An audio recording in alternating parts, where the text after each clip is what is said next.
Hello and welcome to the Genetics Podcast. I'm your host, Patrick Short. My background is in population genomics and studying the genetic causes of rare disease. I did my PhD at the Sanger Institute in the University of Cambridge and have been in biotech since 2018 when I started Sonogenetics. Sonogenetics helps academic and industry researchers to run large-scale genetic testing programs that speed up their clinical trials, generate data sets for the next big breakthrough, and give participants the best possible experience taking part in research. Each episode of the Genetics Podcast, we bring you insights from the leading minds in genetics and precision medicine, including household names and Nobel Prize winners, as well as early career scientists and biotechs working on the next big breakthrough. Whether you are a scientist, entrepreneur, executive, patient advocate, or simply someone curious about how genetics shapes our world, you're in the right place. Thank you for listening, and let's get started. Welcome back to the Genetics Podcast, everyone. I'm very excited to be here today with Dr. Euan Ashley, who's the chair of the Department of Medicine at Stanford and co-founder of a number of companies and really one of the pioneers in the field of medical genomics. He's involved in some of the earliest tools for interpretation of the human genome, has set a couple of records that we'll talk about in some areas of medical genomics. And he also wrote a book, The Genome Odyssey, Medical Mysteries and the Incredible Quest to Solve Them. I've always admired your work in the way that it cuts across disciplines as well. So we're going to talk a little bit about, the breadth and different pillars of what you do, because I'm a firm believer that the most interesting science sometimes happens at these intersections where you get people together from very different worldviews, and that's where the magic happens. So thank you for taking the time to be with us today. Yeah, thanks, Patrick, for having me. Big fan and excited for the conversation. I want to start with some of the interesting cases or research from your career that you feel like have really shaped you. You've worked across a number of areas, and as I mentioned before, you've done quite a few interesting things. But I'd love to hear one or two of the stories that maybe encapsulate the way you think or some of the impactful moments you've had along the way. Yeah, I mean, I think one of the joys and privileges that we have as people who try to do science and medicine and combine the two and have the two inform the other is that we do have these pivotal moments, I think, where something has happened in one of those lives, the science life or the medical life, that really changes the direction or opens the door and sort of points in a particular way. Certainly, we've spent a lot of time over the last decade and more thinking, of course, about the application of whole genome sequencing to medicine and working on the aspects that we saw as really necessary for the move from a technology that has been so important for discovery and understanding of just the human genome and its importance for disease, to the point where we could use it as a clinical medical test. And I think it wasn't obvious at the beginning what those things were. So those have been the areas that we focused on. So many of the stories I think of that have become pivotal to our journey really relate to elements of either quality of genome sequencing or speed. Of course, we all show the cost curve, and that's been incredible too, and the ability to get base pairs for just less and less money has been really important in what's driven the field. But I think for the work that we've done, it's really been stories that speak to the power of genome sequencing for changing the trajectory of a patient and the importance then of quality or speed. And I'm sure we'll talk a bit more about speed, but thinking about some of the earliest opportunities, I mean, there was a time when it really wasn't.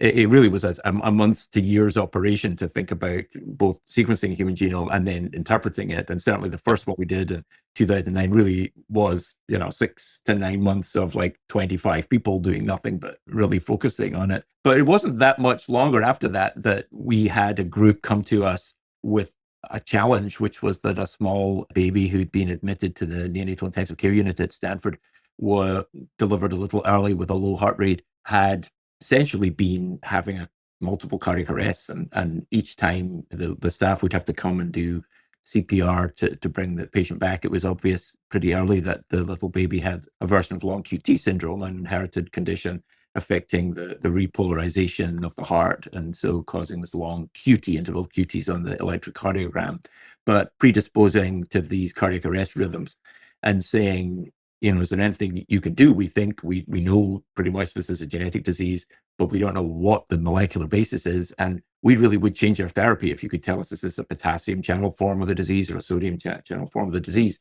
And, there'd been a handful of genomes interpreted for medical reasons at that time. Very few of them had been done all that quickly, although Stephen Kingsmore, who's really been a pioneer in this area, had shown that it would be possible in about 50 or 60 hours to do a form of genome sequencing plus a form of interpretation. So we called up the team at Illumina actually and asked if they might be able to help. And they said yes. One of the incredible things about being in this world is just how willing people have been to lay down whatever else they're doing and focus on the one thing. And I guess there are a few things in life more tearing, more capable of tearing at your heartstrings than a little baby suffering from cardiac arrest. So yeah, folks in Illumina, folks in one of our startup companies, Personalis, contributed. We talked at one point to Gilead, pharmaceutical company, and it was all hands on deck. And then I remember that one weekend after we'd sent the blood sample in the Illumina lab and basically said, sure, we'll put a whole machine on this over the weekend, that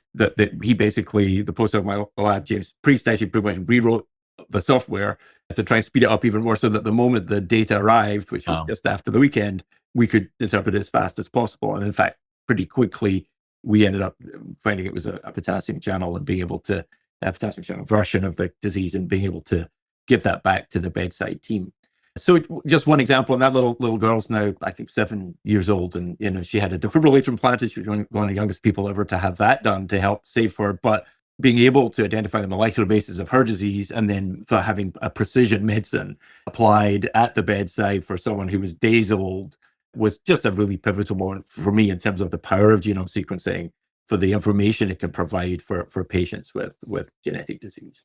Yeah, that is amazing. Where's the ultra rapid whole genome sequencing in critically ill infants gone since then? That is one of the Guinness Book of World Records I alluded to, because you did that, but then you all thought about how do you actually scale this and make it part of more of a accessible clinical genomics workflow, right? Yeah, exactly. I mean, I think that was in a way the itch at the beginning. We realized the power of that, and that was with Illumina, with the Illumina Clinical Lab at the time. And Stephen Kingsmore, of course, continued to do great work in this area, including demonstrating clear cost effectiveness of doing this kind of work. But later, we felt that that we'd be able, that's an opportunity to go faster, and we'd been working with the Nanopore platform, and we're impressed at how much it had advanced in terms of quality.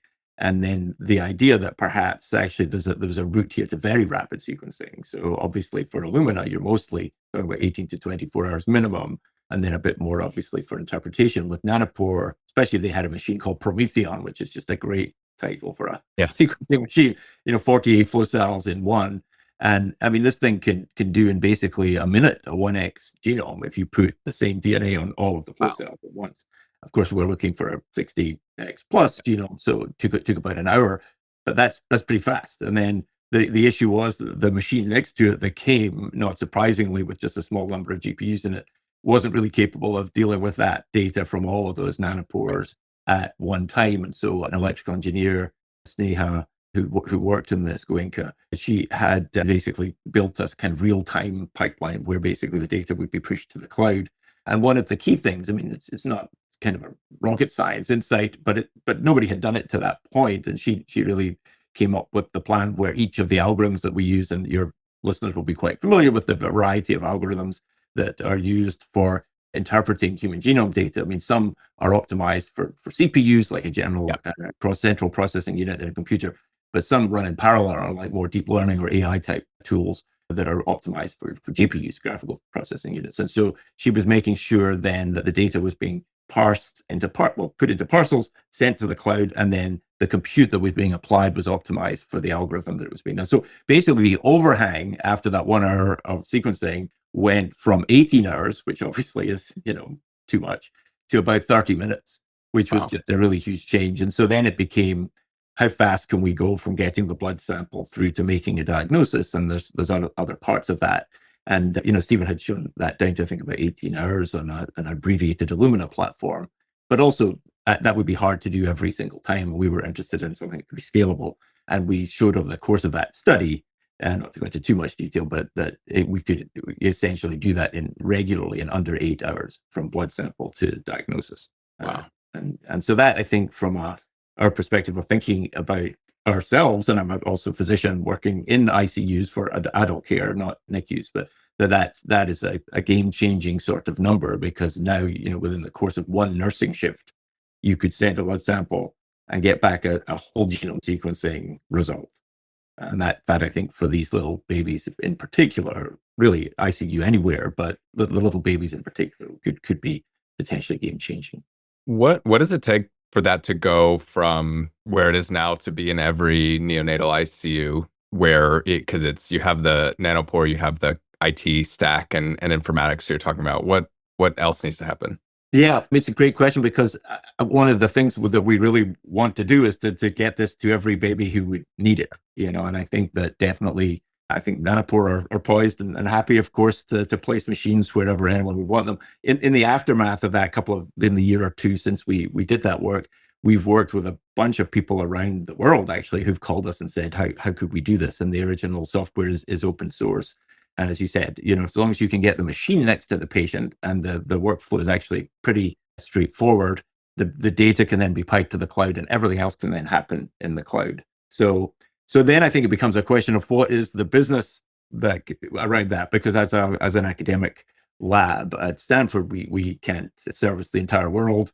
Obviously, we can service Stanford, but then I think we and others are looking at what does a scalable business around that look like, and how can we make it as accessible as possible? And then you get into the challenges, which we could go into, but are probably less interesting to your listeners around, what is a diagnostic test, a genetic diagnostic test? How is it reimbursed for inpatients versus outpatients? And there's a lot to say there, but it's a bit maybe of less technical interest around genetics, but it's really important to the scalability and the answering of your question. Yeah, we could circle back to that if we have time, but based on everything that you do, I suspect that we won't. But there's a related question to that, which is around not critically ill infants, but there's a whole wave happening around newborn screening, across healthy babies or presumed healthy babies until the genetics tells us otherwise. I'd love to get your perspective on that, because that, going back to my original interest in genetics, I've always been fascinated by the idea of what if we had this from day one and could think about this as an informatics problem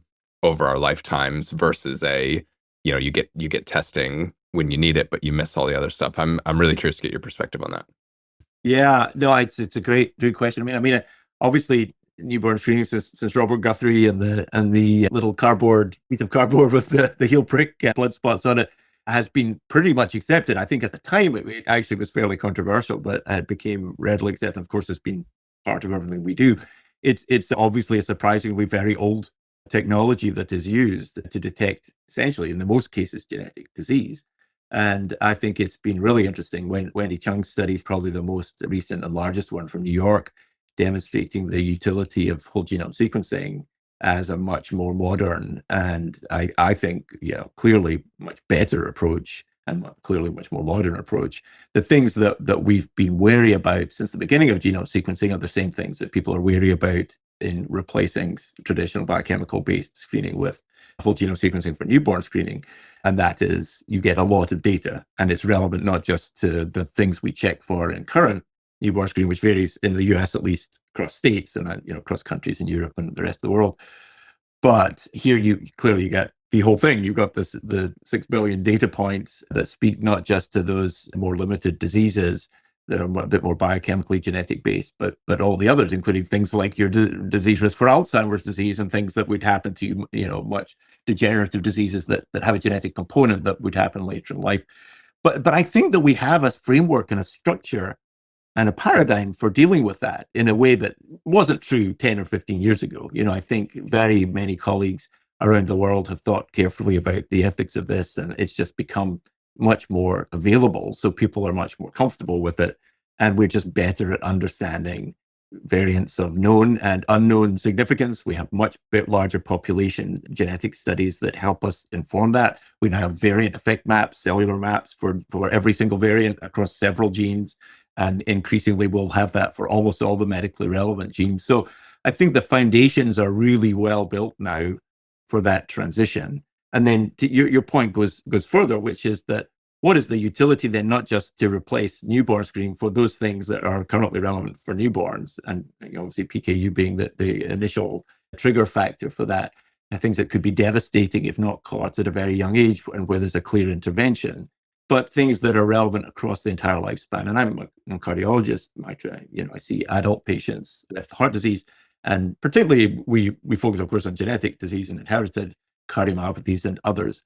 But just thinking of the largest number of people in the world who they die of cardiovascular disease. And we understand quite well now that the site frequency spectrum of the risk for cardiovascular disease, including polygenic risk scores in the long tail, Mendelian disease in the larger, with the high effect, large effect variants, and that entire spectrum in between.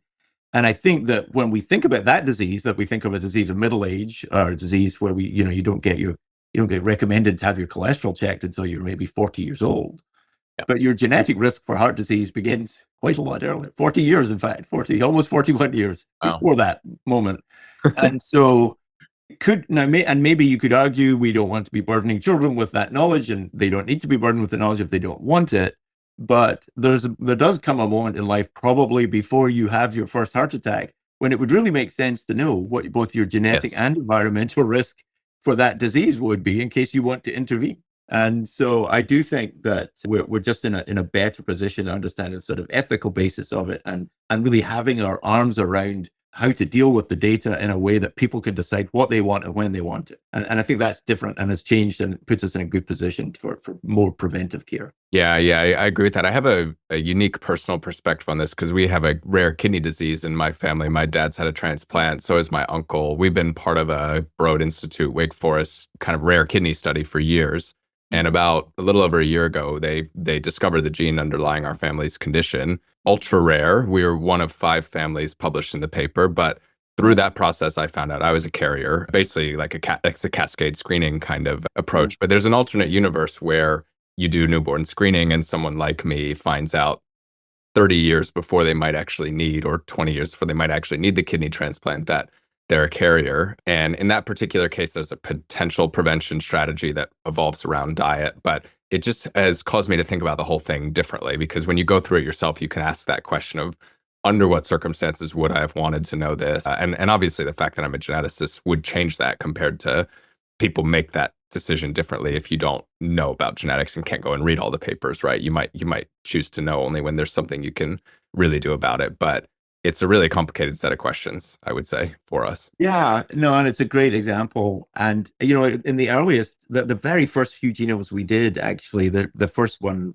was Steve Quake, a bioengineer. He'd sort of built his own sequencing technology. The next 4 we did in terms of interpretation was a family. There were 4 of the first 10 people to be sort of personally sequenced on the Illumina platform. John West was an executive in Illumina and had been part of Celexa, from where you are. Invented there, of course, and John actually moved back there recently. But yeah, his family were sequenced, and we built a series of tools, not just to think about the inheritance across that nuclear family, and some of those tools we still use to this day in thinking about trios and quartet sequencing for undiagnosed disease, but actually a kind of, I like the metaphor of the dial. Like, we took the medically important information from those genomes and allowed each of their family members to sort of turn dials around what they would want to know. And specifically, the database for that was set up in a way that was where there was classifications or dials, if you like, for the severity of the disease, but also for the possibility of intervention. Because classical genetics tells us about diseases for which we have no intervention, that people could decide they don't want to know. I think most people, if there's a clear preventive tactic and a potentially devastating disease, they're almost certainly going to want to know that. But even there, we shouldn't assume. And I think we can. I think part of it is that we have now the genomes available at a sort of cost that is, in range for a lot of people, or healthcare systems could decide that it's a good idea. And then the technology to allow people to choose what they want to know. And I think the ability and the people's sort of understanding of the fact it's their data, and that if they want to know it, they should be able to know it in the form and format that they want to have it.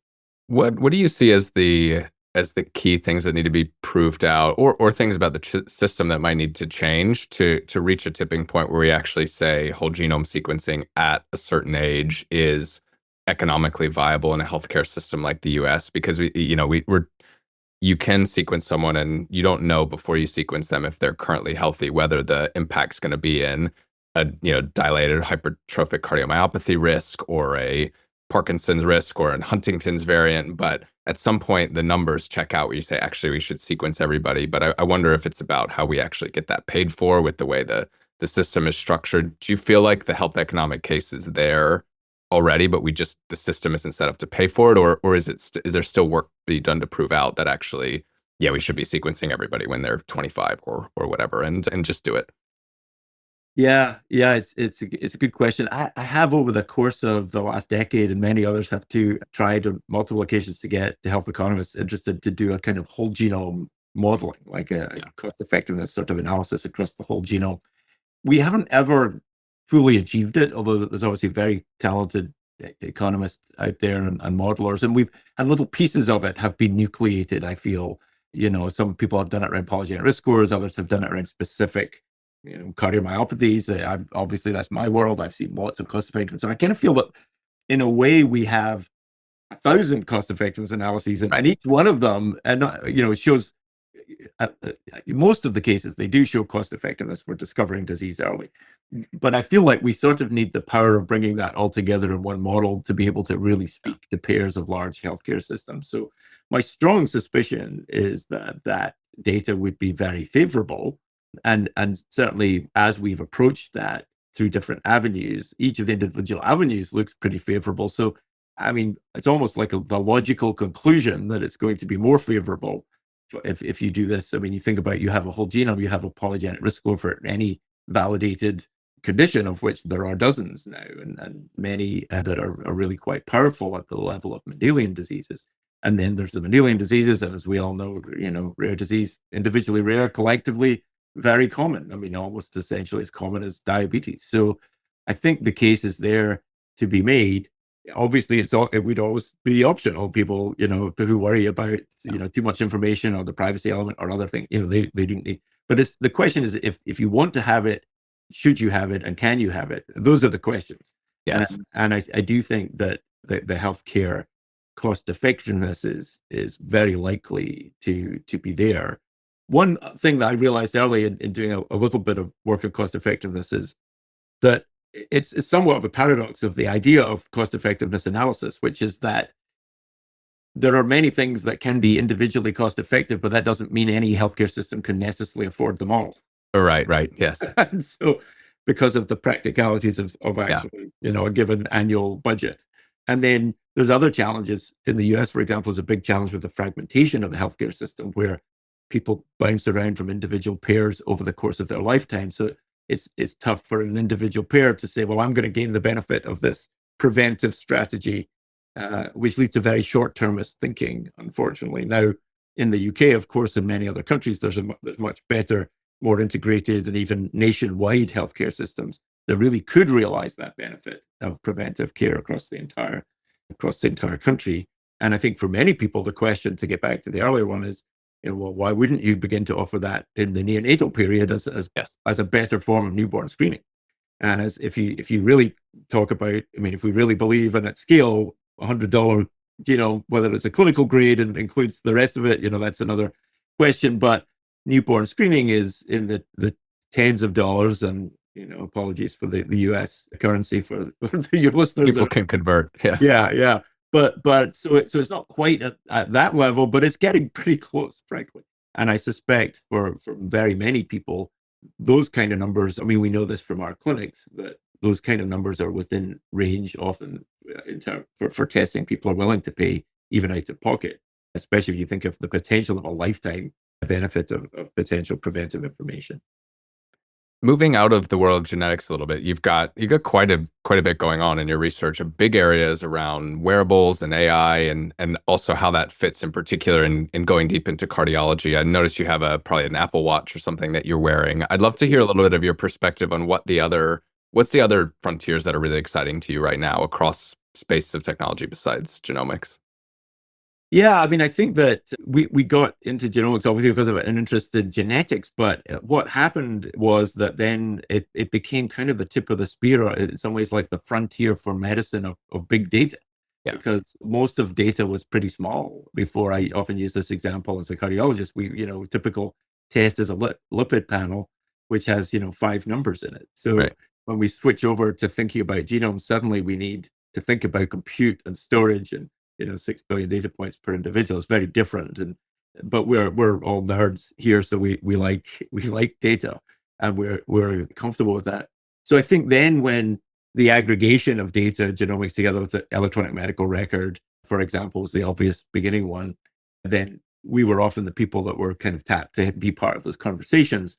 And then as that data became the training data for new artificial intelligence approaches or digital tools like watches, wearables came into play, I think, again, we were the obvious group to ask because we'd set up compute infrastructure that could deal with large scale data. So I think that would be, I mean, when I think about the trajectory of us moving into that world, that's probably the why. But then the rationale is also, I think, fairly compelling if we think about the thinking about precision medicine broadly, which, that the idea strictly, I guess, of that term is thinking about disease at the deeper level where we create subsets of disease categories because we understand it at usually a molecular level more deeply. But of course, it doesn't have to be a molecular level. And you can understand diseases using whatever data you have. The UK Biobank's been amazing for this, where people have really understood data that includes genetic data or not includes proteomic data, but can also just be defined on the basis of clusters of patients according to how they present. You can do precision medicine without a molecular tool or even a digital tool. But I think we've found that the digital tools in cardiology have been among the most useful and game-changing. And so whether it's Apple or Fitbit or Garmin or of course, there's lots of different companies now, the idea of monitoring your heart rate with photoplethysmography, which is just shining an LED light into the skin and looking at the reabsorbance coming back, allows you to determine in any moment what a heart rate is from a watch that somebody can wear all the time. And so when we think of a condition like atrial fibrillation, which is up to 10 or even 15% of the population as people get older and predisposes to stroke, which is among the most debilitating of conditions and accounts for the largest dollar amount of money spent on rehab in the US at least, and I think this would be the similar in other countries, then you get to the point of, well, why are we waiting till someone has a stroke to think about that? Right. And it's because the prior technology was something you put on for 24 hours. I mean, it seems laughable now, but we would literally put a 24-hour monitor on a patient and then say, come back in a year and we'll give you another 24-hour monitor. And maybe that's extended out now to 2 weeks or 4 weeks.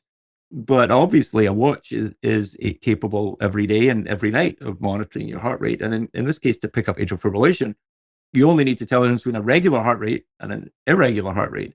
So it's not even a fancy AI algorithm required. Right. It's the standard deviation of the interval between your two heartbeats. And so what Apple, and we worked with Apple at Stanford, but so we know more about their approach and we collaborated there on that. But other companies have similar algorithms that can now pick up atrial fibrillation, meaning that you could get a preventive therapy, in this case, an anticoagulant, that could prevent your risk of stroke. So from a cardiovascular perspective, I think the digital tools can be really helpful. The other areas, musculoskeletal disease and neurological disease, especially neurodegenerative disease, I think digital tools also transformative, picking up things like Parkinson's disease and Alzheimer's disease earlier than otherwise. I think this is just a really interesting area where technology really can make things better. If there's another area of research that I'm really curious about, because going through your work and your website, there's domains that I'm kind of understanding how they connect together: medical genomics, cardiology, AI. But you also have this really interesting pillar of human performance and research studies focused on people kind of pushing the limits of human performance. I'm curious to hear the backstory behind that. How did you get interested? And maybe you can talk a little bit about what you're doing. Yeah, of course. I mean, I have been always interested in sport and exercise, and growing up I played rugby and football and badminton and a few other sports. So it was always kind of sporty and fascinated by human physiology in many ways. That was part of what drove me towards cardiology. I just was fascinated by the heart. Oh, interesting.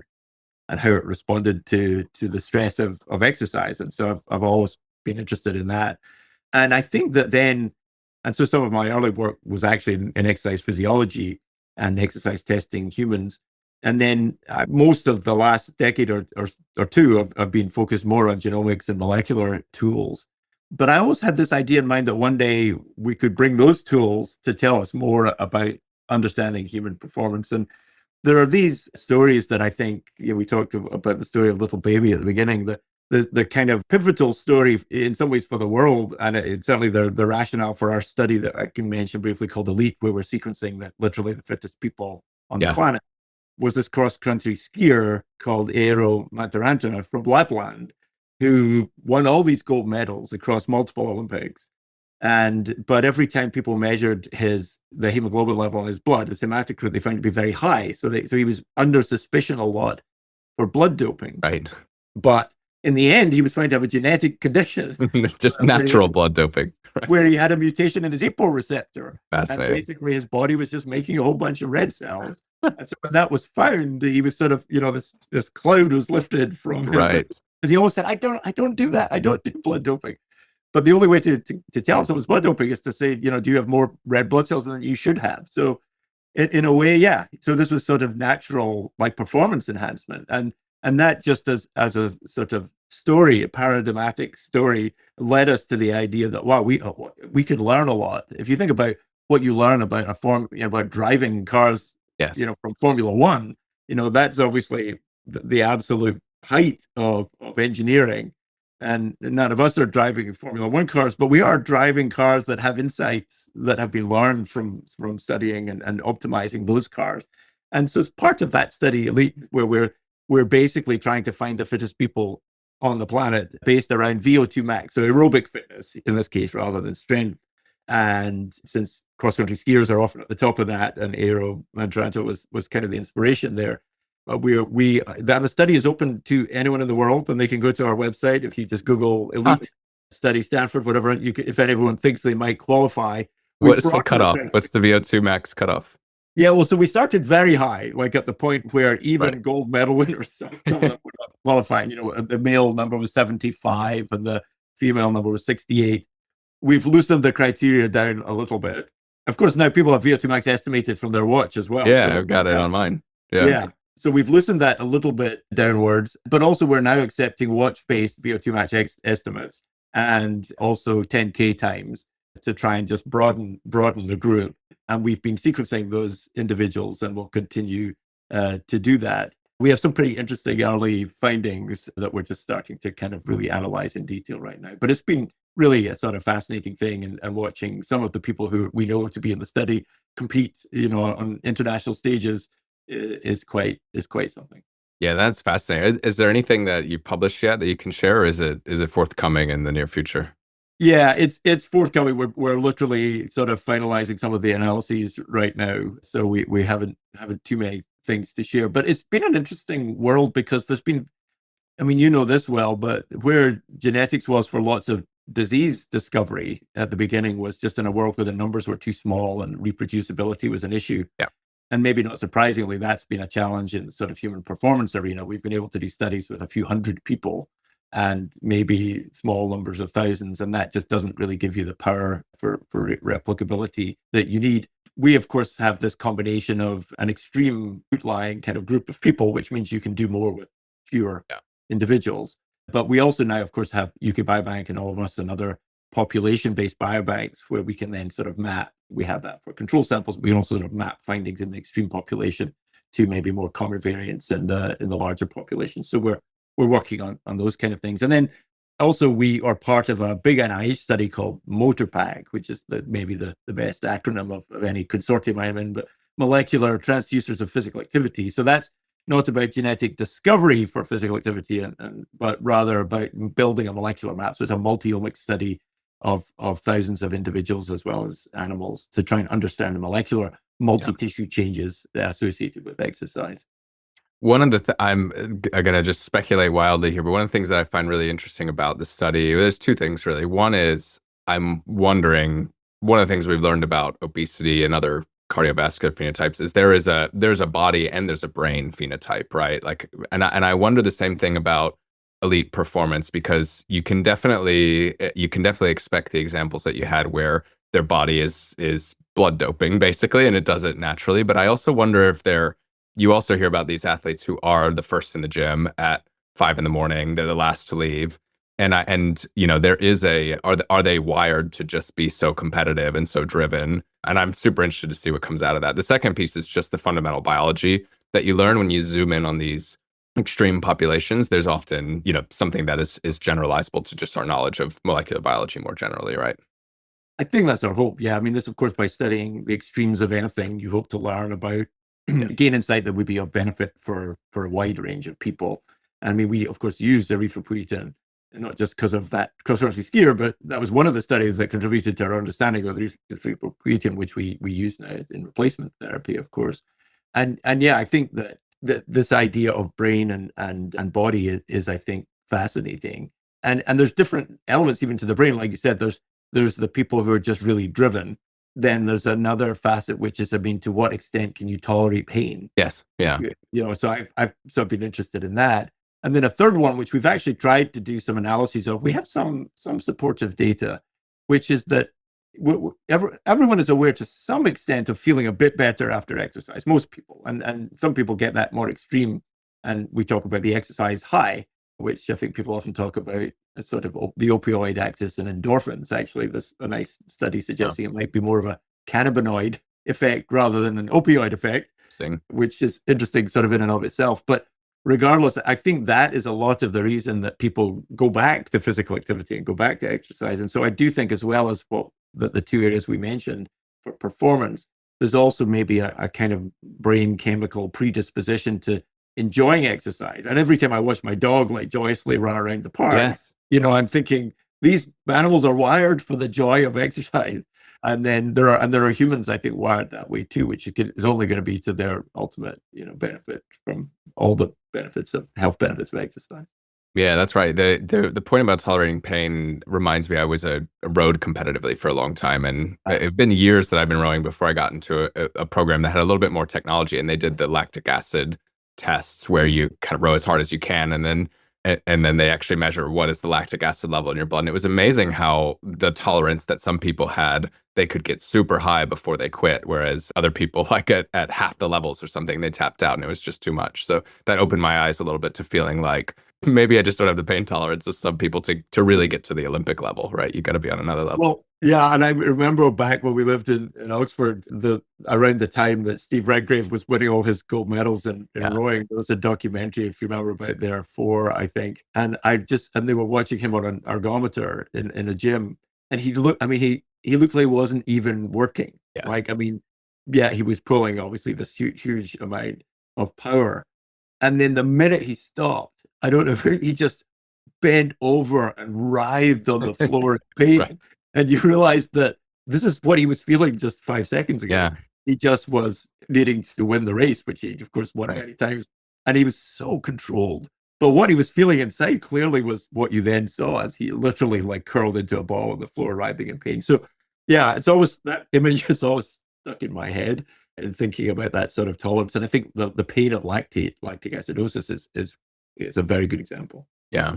More broadly, I want to ask the question about what you're interested in, but I want to ask it in a slightly different way, which is, suppose you had to drop everything you were doing and let's say you're restarting your lab from day one. Today, you've got your first R01 grant or whatever it is. Where do you go? What do you do? Well, the most amazing thing about the life that we're lucky enough to lead in academia is that we actually get the chance to do that. Like you can do that anytime. Now, of course, you can't literally do anything because you usually need money, and so that means somebody needs to give you a grant. So it's not quite that, but I think that's one of the joys that we have in academia, that we have a chance at reinvention, every week if that's what you want. I mean, and so I would answer that by saying that one of the areas that we started working on in the lab is actually what I would start doing if I was starting today, but we're starting to work on it, which is this combination. And we've touched on very many elements of it over the course of our chat here today. But generative AI, right, is everywhere, mostly in the form of ChatGPT and these other models. But of course, that is a language model, and the language of life that we're most focused on are genomes and genes and proteins. And so our group has been more and more interested in the possibilities of generative models for helping us solve problems where the language we need is not English or Spanish or French or German, but it's DNA or protein.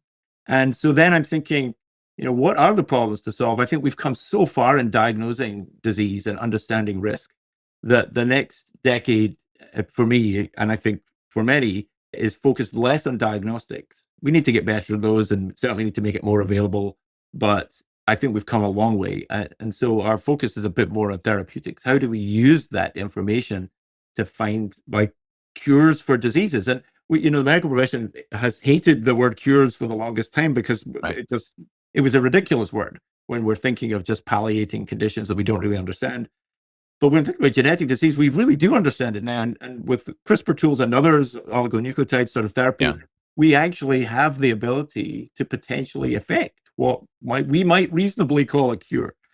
And so that's, I think, very exciting. But despite decades of work, there are fundamental things to do with delivering those tools to the right tissue in the right place at the right time that we haven't solved yet.